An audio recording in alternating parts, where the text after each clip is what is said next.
This is the Evolve Your Wedding Business Podcast, episode number 1.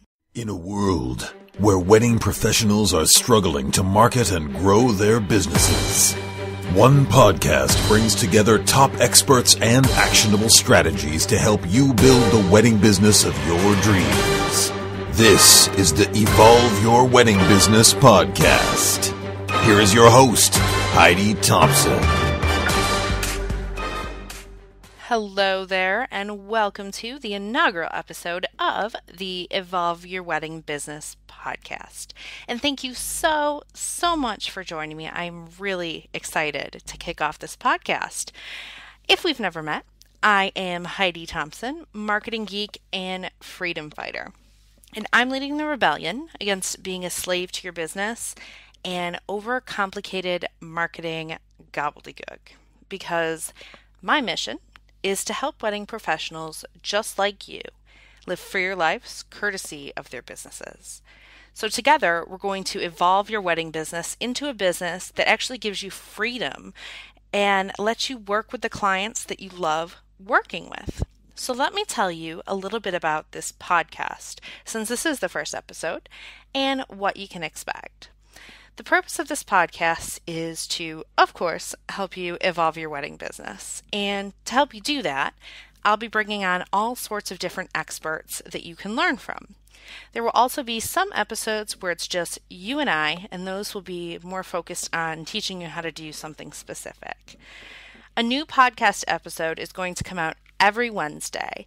And this week, launch week, if you're listening to this when it's brand new, there will be 3 episodes released. Now, every podcast episode is accompanied by show notes that have resources and links mentioned in the episode. So you can find the show notes for today's episode at evolveyourweddingbusiness.com/1, and that's the number 1. So you're not going to want to miss a single episode of this. So make sure that you subscribe to this podcast via iTunes or Stitcher if you're an Android user. That way, the episodes come to you as they're released, and you can listen to them on the go, which is always great when you're driving, or I always listen when I'm cleaning, doing chores, things that I don't really want to do. So, now that we've got that out of the way, let's get into what I've got for you today. Today, I'm talking to Jared Bauman. He's a photographer and the owner of ShootDotEdit, which is the industry's premium post-processing company for wedding photographers worldwide. Jared has got some brilliant insights for you on outsourcing, time management, and developing systems in your business so that you have time to actually go out, get more business, and make more money. So even if you're not a photographer, there are tons of juicy tidbits you're going to pick up from this, and you'll learn a lot from this episode. So let's get to it. Okay, welcome to the Evolve Your Wedding Business podcast. Today, I have Jared Bauman, who is the co-founder and president of ShootDotEdit, which is the industry's premium post-processing company for professional wedding photographers worldwide. And they're currently partnering with thousands of photographers all over the world. In addition to that, Jared is an expert in pricing strategies and has toured the world helping photo entrepreneurs maximize their profits. Of course, he's also a photographer and based in Southern California. Still does some photography somehow. Must be all this outsourcing you're doing, Jared, but somehow you still have time to do that. So thank you so much for joining me today, Jared. My pleasure. Thank you for having me on. I really appreciate it. So can you tell me a little bit about your journey? I know, you've been in photography for quite a while and how that brought you to where you are now running ShootDotEdit. Yeah, sure. I mean, it has been a long journey. I've been a professional photographer for, I think, 12 years now. And it was around 2006 or 7 when, having been full-time for several years at that point, my studio was shooting just a ton of weddings. It was kind of a great year for the economy. It was a great year for everything. And we had really hit our stride. But halfway through the year, in the middle of our summer, all I was doing was shooting and then spending the week editing. and I might have 1 or 2 or 3 shoots on the weekends, and then you sprinkle in engagement sessions and some family portraits and maybe a headshot. All these things basically amounted to the fact that all I was doing was either shooting or editing. I wasn't tending to all the other areas of my business. I certainly wasn't growing my business, marketing it, meeting with clients, meeting with other wedding professionals. And so myself and Garrett, who's also my partner at ShootDotEdit, we decided to go out and find somebody to help us with our editing. And it took a while because we had to put together a process. We had to put together a training, manual and all that. But in the end, we ended up with this editor, and really more importantly, we ended up with all this time by the end of the year to spend on all the areas that we needed to in our business. And our images were coming back looking great. So one thing led to another, and ShootDotEdit opened as a concept and as a company in 2007. And we immediately had a huge waiting list. It was obvious that there was a huge need, and we weren't the only ones out there who did that. So yeah, that was kind of how it started, and slowly it's grown. It's picked up a lot of momentum and a lot of speed the last couple of years as far as the growth is concerned. And so that's kind of led me to transitioning more and more of my time towards ShootDotEdit as it's grown. And but like you said, still shooting, still enjoy the photography, and still shooting on a part-time basis. Awesome. So what exactly does ShootDotEdit offer? Well, the bulk of what ShootDotEdit does is color correction.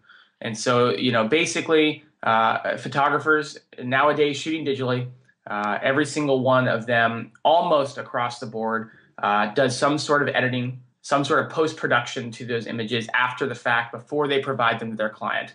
Mm-hmm. A lot of that is adjusting contrast, exposure, brightness, color temperature, these sorts of things. That is what ShootDotEdit does. The majority of their work in is that color correction component for photographers.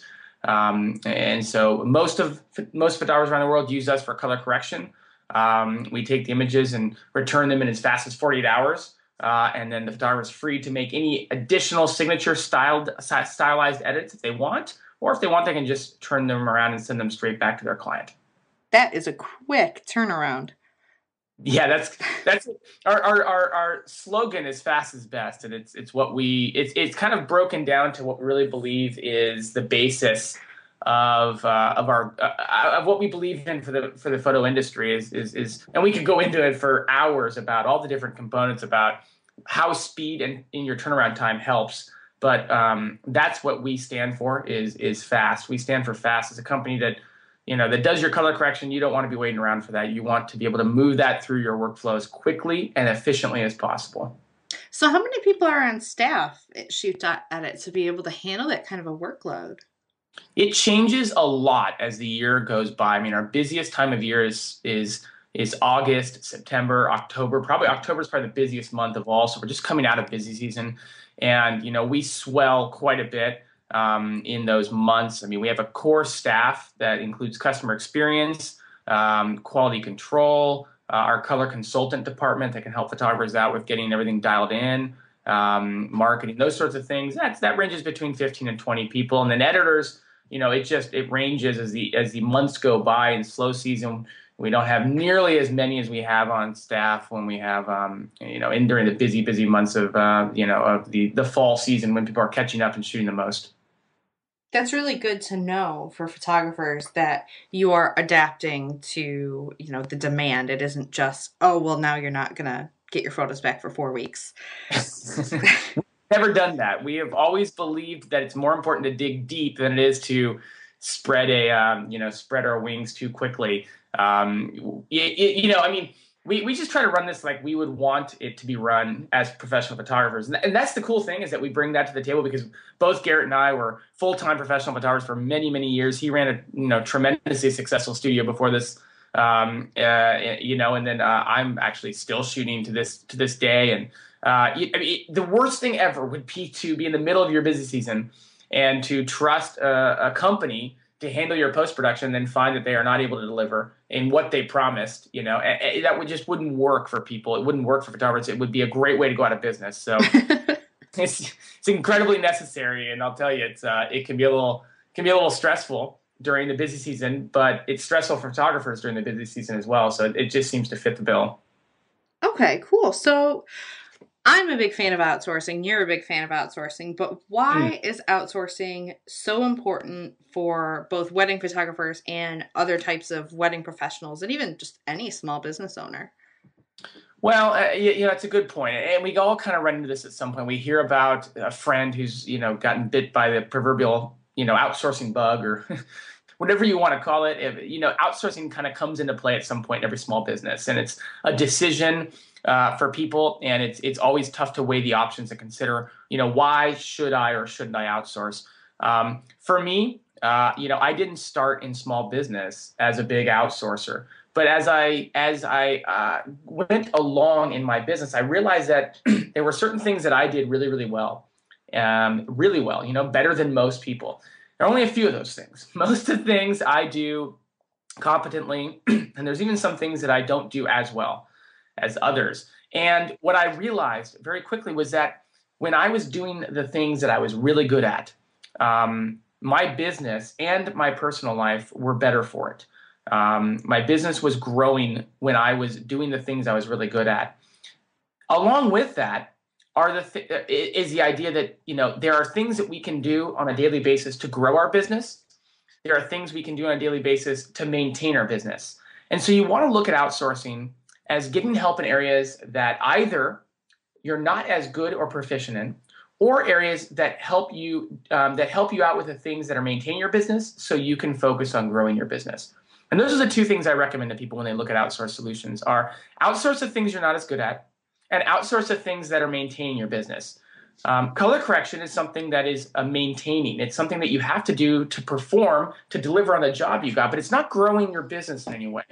And that's why it makes a great option for photographers to trust a partner with, to trust a specialist with, somebody who does it day in and day out, rather than doing it themselves, because when they're doing it themselves, they're robbing themselves of meeting with other clients, of getting out there networking, of marketing, of all the things that are going to be able to grow their business. Yeah, definitely. I think, we all have the same amount of time, and the only way people seem to get a lot done is when, they have teams and they have strategies and they have, all of these things in place that they only work on things that, they're really good at. And it makes sense because there are things that would take me several hours that might take someone else less than an hour. Right. So why wouldn't I hand it over to them? Right, and that's the thing. I mean, editing is one of those things that would take me so much time. I wasn't awful at it, but it just wasn't something I really, really, really excelled in. I wouldn't call myself this amazing editor, and it's insane to see the difference in speed, but also in how good the images come back looking. They're far more consistent when I don't do the editing myself. Yeah, and I'm sure it's less of a strain on you knowing like, oh, I need to go edit all these things. If you're not particularly good at it, if you don't particularly enjoy that thing. It's always that thing that, gets stuck on our calendar and we keep bumping it because, we don't enjoy it or we're not good at it, are usually the two things there. Right. Well, it's funny you bring that up. That's interesting. I normally don't get really a chance to even talk about that aspect you just hit upon, and it's really interesting, and it's something that we realized actually a couple of years into ShootDotEdit when we got some of our photographers around a table and we were all just talking about where the company had come in the previous couple of years, and what we realized is that for every single person, when they had let go of their post-production per se, when they had trusted a specialist with it, it opened them up creatively to do big things. One of them had written a tremendously successful book. Another one had gone on to be sponsored by a huge company in our industry. They had had creative space, though. And I think that's the thing for us creatives is that we get that creative space again. Instead of doing a task that maybe is more mundane and we're not as good at, we get the creative freedom to start dreaming again and to actually think of and pursue these creative things that probably won't necessarily come to us when we're burdened and stressed out, overwhelmed by something that doesn't excite us and we're not as good at. Yeah, it's definitely a clearing of headspace. And I mean, when I was putting my online course together, I had someone helping me out with the tech side and just being able to say, like, okay, you got this, you're going to do that. Okay, good. Now I can go focus on what I need to go focus on and get that part, the part that I'm good at and that I actually enjoy doing and approach with positivity doing. Yes. That's great. That's great. Yeah. I agree So, 100%. yeah, I mean, it's like I said, it's, great once you get into it, but getting started outsourcing, I know, of course, there are some mental hurdles to get over because I feel like we're trained from an early age that we should be, competent at everything. And that's just not really the case with human beings, unfortunately. So, for someone who has never done this before, what advice can you offer about how to get started, both thinking about handing something off and what they should hand off, and then, how to go about doing it? Yeah, it's one thing to we see this all the time, and it's tough because a lot of people outsource at the very worst time, and that is when they're at the breaking point, Oh, when yeah. it's that point where it's like let's use a wedding photographer as an example. That's who we specialize in at ShootDotEdit. It's the end of September, and I didn't plan on this, but I'm 10 weddings deep in the queue, and I just don't have the time anymore. I have clients calling me every day. I'm going to call ShootDotEdit, and I'm going to send them some weddings to get caught up on. And that's the worst time to start that process, because it's a process. That's why they say it's a process, because it really is. And for us to be able to match the style that you are looking for, you need to go through that process and really just have the time to commit to it. We have some really powerful tools at ShootDotEdit that allow you to communicate to us how you want your images edited.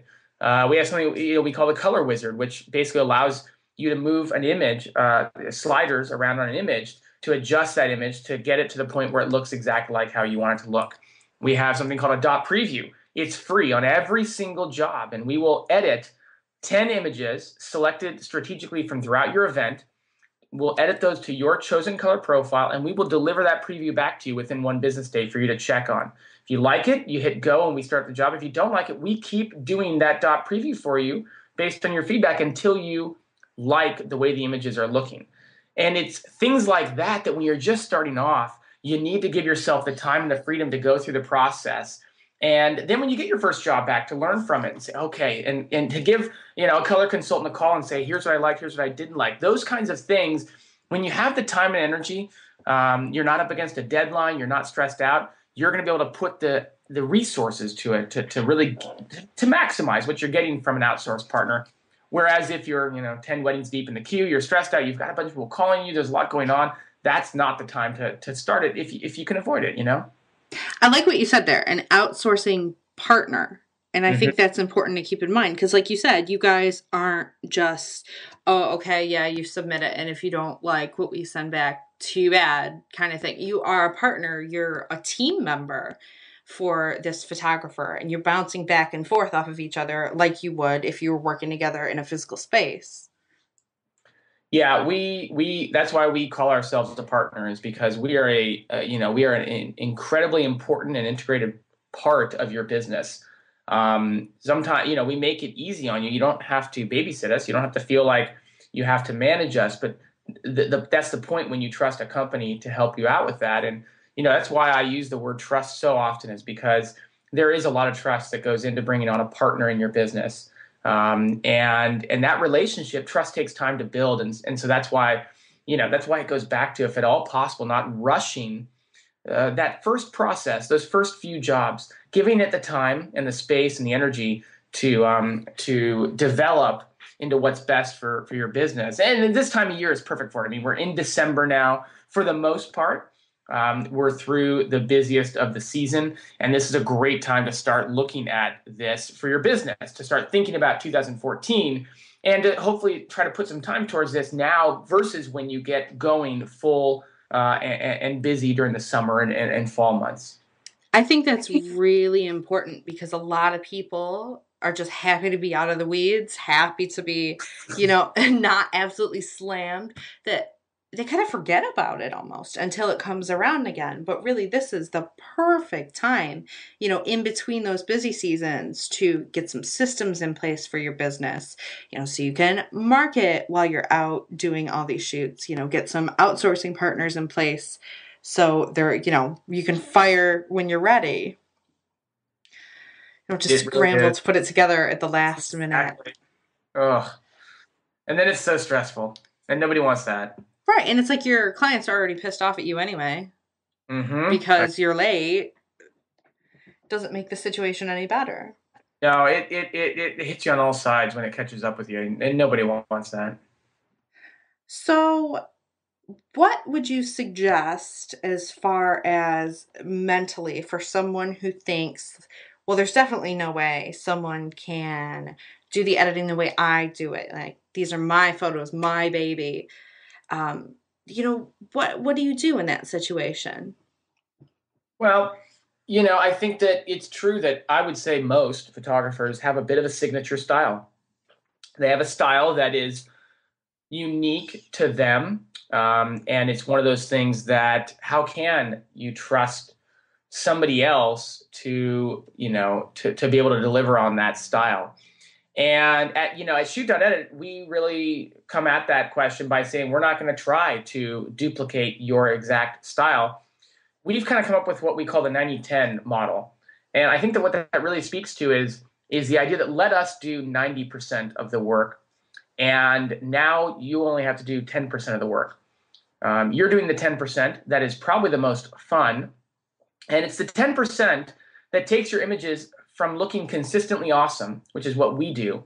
We do the color correction to make your images look consistently awesome. But you're going to do that last 10%, more than likely, that takes those images from consistently awesome to your style, to stylized.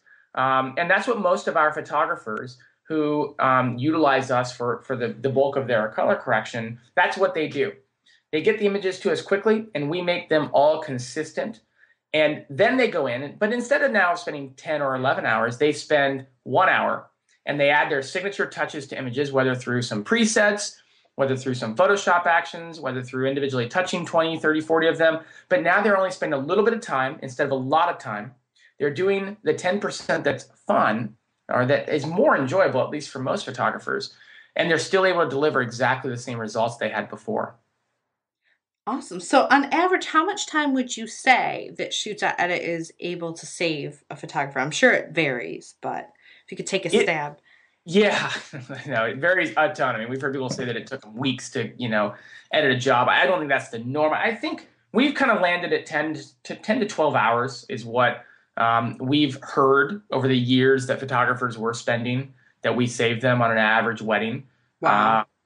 So 10, 11, 12 hours, I think that's the norm. Obviously, there's people who can do it faster. There's people who do it a lot slower. I've heard, I just talked to a photographer yesterday who said that, an average job would take them 18 hours to edit, and this has saved them 18 hours. So I think it ranges like you talked about, but, between 10, 11, 12 hours, yeah. That's a big chunk of time. It's huge. It's huge. It really is. So what have you seen? I mean, you mentioned a couple of photographers and what they were able to do, but what have you seen photographers be able to do with that extra time that they now have on their hands?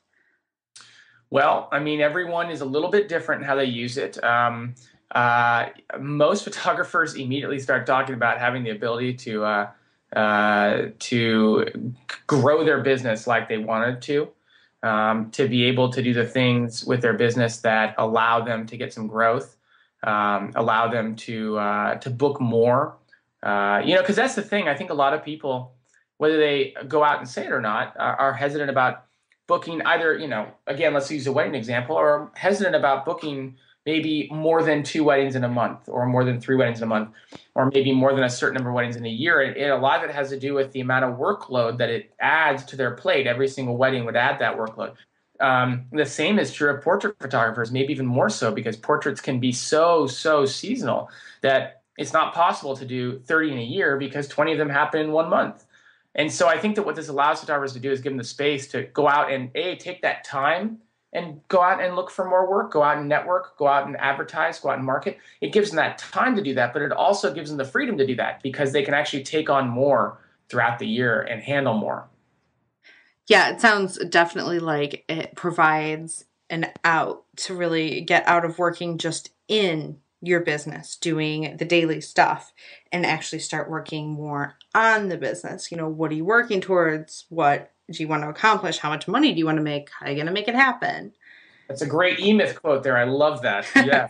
Work on your business, not in your business. And that goes back, that's kind of a very similar thing to, is it maintaining? Is that action maintaining your business, or is it growing your business? And really, as a business, you want as much as possible to not be doing things that are maintaining your business, because somebody else can do that. And you can be doing the things that only you can do for your business, growing it. That's the areas that you excel at, because you are your business in a small business environment. Yeah, and of course you can't just send some random person out to go meet with other wedding professionals. So I imagine it would be very important to identify those things that only you can do. And not from an ego perspective, but from a strictly logistical perspective. Yes. Yes, exactly. It's shocking how few things. It's a little demoralizing. Yeah, I know exactly what you mean. How few things you actually have to be a part of. It's like, wait a second, I thought I was more integral to this business than I am. Yeah. But it is shocking. Also in a good way, though, when you write down, you sit down, you strategize, and you think about where are the areas that only I have an ability to tackle. And it's not as many areas as you would think. Yeah, I know exactly what you mean, because it can be quite a shock at first. When you realize, like, I'm this business is me. Like, well, hang on. I could bring on someone to help me with this. What does that leave? And it's usually, like you said, working on, building these relationships, getting yourself out there in a way that, an employee or an outsourcing partner, it wouldn't make sense for them to do. Yeah, exactly. There are some things. I mean, I've always been very good at the networking side of things, and always really enjoyed that. I always enjoy meeting up with, a coordinator or, another photographer or whatever it is. And so that's an area that I knew that I was very good at. And it's also very hard to have somebody else network for your business. It's got my name on it, and it's me as a photographer and whatnot. So that was an area that I didn't feel I could give up, as an example. And it's also an area, though, that I noticed was the first thing to go when I got really, really busy. And that has a direct effect on my business. The more people I'm meeting with, the more vendors I'm in conversation with, talking about how I can help them and vice versa, the better our business was doing. And so, that's a microcosm of of different things that only you can do in your business. But also, what happens to those things when you get really busy doing things that maintain your business? And for me, they tended to disappear. And I know that's the case with most photographers. That's not even most photographers. I think that's everybody, it seems. Yeah. Oh, exactly. It's funny. So many examples you could talk about that. But, we tend to let the things go that maybe we need to spend the most amount of time on, but we tend to do the things that are top of mind and that, that require the shortest deadline. And since there isn't really, for example, a deadline on networking, it's harder to force ourselves to do that. Yeah, a lot of what I work with people on, both in my course and in one-on-one, is setting this up in a way, setting your marketing up in a way that you can systematize it so that it can still function when you're gone. So if you need to write 8 blog posts ahead of time, schedule them all out. You're done for, 2-3 months. You don't have to touch it. Your emails are going out. It's fine. You're still getting client inquiries. Then you don't have to have that, added thing on the top of mind. Because that, like you said, that is definitely the first thing that gets dropped, because there isn't a deadline. But then when you're finished with your busy season, it's, oh, I don't have anybody to work with. Exactly. And then it hits, we always joke about it. The photographers that I'm friends with, there's always, it's that you're either freaking out because you're overwhelmed with how much work you have. It's busy season, and it's like, oh my goodness, I just can't wait for it to slow down. And then when it slows down, you enjoy it for about a week. And then you start freaking out because you're like, oh my goodness, I need to get more work. And so there's about 1 week a year where you're really not freaking out as a small business owner. And it's like, you kind of learn to manage that, and you learn to manage the highs and the lows of that. But it is true, you're always either shooting or you're looking for more shoots, and it's kind of this ebb and flows back and forth. Yeah, and I like what you said about getting your outsourcing partner in place before you get busy. And it's my same approach to marketing. It's, get your systems lined up. If you're doing email marketing, figure out a way that you can lay this out so that you can do it ahead of time, so that you don't have to go like, oh my God, I have a blog post that needs to go out in 2 hours and I have no idea what I'm going to do. Setting up the right system, and ShootDotEdit is really just a part of your overall system. Setting up the right system, the right workflow for your business it's very linked to how successful you're going to be as a business during your busier season, but also in your growth.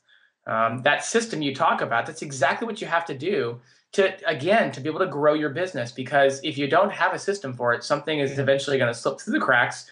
And what you're going to do is take a great client and turn them into a detractor. You're going to take a great opportunity and miss it. You're going to find areas that are going to end up being holes in your business rather than things that could have helped you excel. Definitely. Oh, I love that. And I'm amazed at how many people don't have systems set up in their business for things like follow-ups.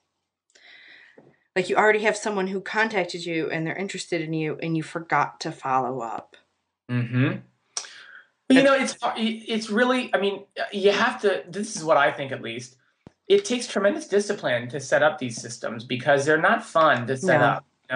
This isn't, going back to things that, outsource what you don't enjoy. This isn't really one of those things that you can necessarily outsource, but I'm not also advocating that it's something you're going to necessarily enjoy either. I know I do. It's just one of those things. Like, I guess I would kind of equate it to, like, you have to do your books. You have to know how much money you're making. Yeah, you just have to do it. You have to do it, and it's not fun and not enjoyable, but that's one of those things you have to do. The good news is if you do it once, then you don't have to, if you do it once, you don't really have to spend nearly as much time on it again. That's exactly what I was going to say. It will take modification and updating, but it will not take nearly the amount of work that it took the first time you had to set it up. Yeah, that is the first and worst, really, hurdle, is getting over that. But when it comes to that, I'd suggest starting with something small. Like, okay, what's your process after you publish a blog post? Where are you going to put it? Where are you going to share it? Create a checklist. That's a system.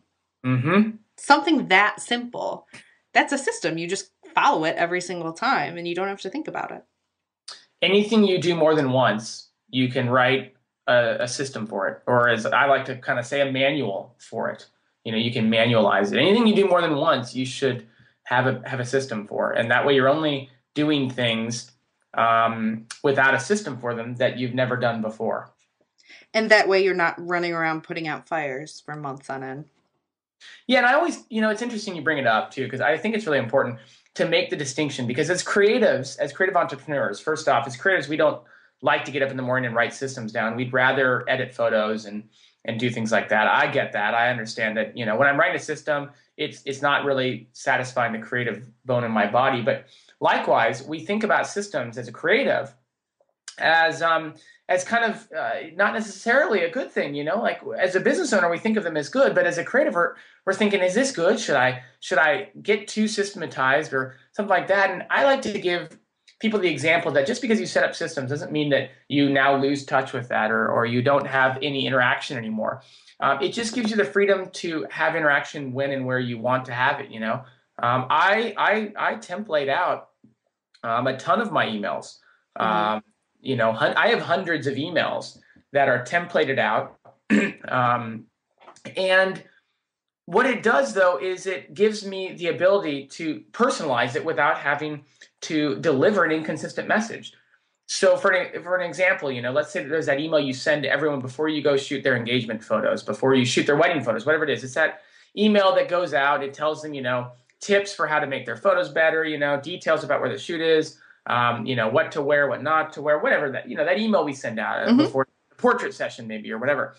Well, you can still personalize that email and at the same time have a system in place. Your system is going to deliver that same message every single time. It's going to be systematized. It's going to have the same email context about what to wear. And that's important, by the way, telling and delivering the same experience to every client. But it still gives you the ability, having that pre-templated out, to add a line at the beginning and a line at the end where you personalize it. You say, I'm very excited to be shooting with you next week, and I'm really glad I've never shot at this location before, and I'm so excited about it. Or, man, I really hope you wore those same red shoes that you wore when we first met because I thought those were awesome. Or whatever. You can still personalize it with 1 or 2 lines, but you don't have to type out the entire email. You don't have to redo the same thing every time, and you're delivering a consistent experience every single time. So there's multiple benefits, and you still don't sacrifice the creative aspects of your relationship.